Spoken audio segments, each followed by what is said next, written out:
আচ্ছা, আমরা তো কত ধরনের খাবার খাই, কিন্তু সেই খাবারেরও যে কোনো ভাগ থাকতে পারে সেটা কি আমরা জানি? আসলে আমরা অনেকেই জানি না।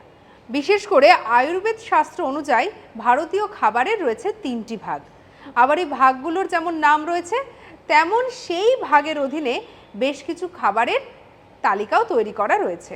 এই যে 3টে ভাগের কথা আপনাদেরকে বলছি, এর মধ্যে যেটা চলে আসছে সাত্ত্বিক খাদ্য, তারপরে চলে আসছে রাজসিক খাদ্য এবং শেষে চলে আসছে তামসিক খাদ্য।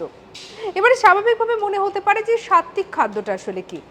এই সাত্ত্বিক খাদ্য হচ্ছে তাজা শাকসবজি এবং রস, এই জাতীয় খাদ্যকে বলা হয় এই সাত্ত্বিক খাদ্য। এর অর্থ হচ্ছে এটি আপনাকে চেতনার দিকে নিয়ে যায়। 2 নম্বরে চলে আসছে রাজসিক খাদ্য, অর্থাৎ মশলাদার এবং তৈলাক্ত খাবার। এই ধরনের খাবার আপনাকে বিভিন্ন ধরনের কার্যকলাপ এবং গতির দিকে নিয়ে যায়। 3 নম্বরে চলে আসছে তামসিক খাদ্য, অর্থাৎ মাংস এবং মদ। এই ধরনের খাদ্য আপনাকে নেতিবাচক অনুভূতির দিকে নিয়ে যায়।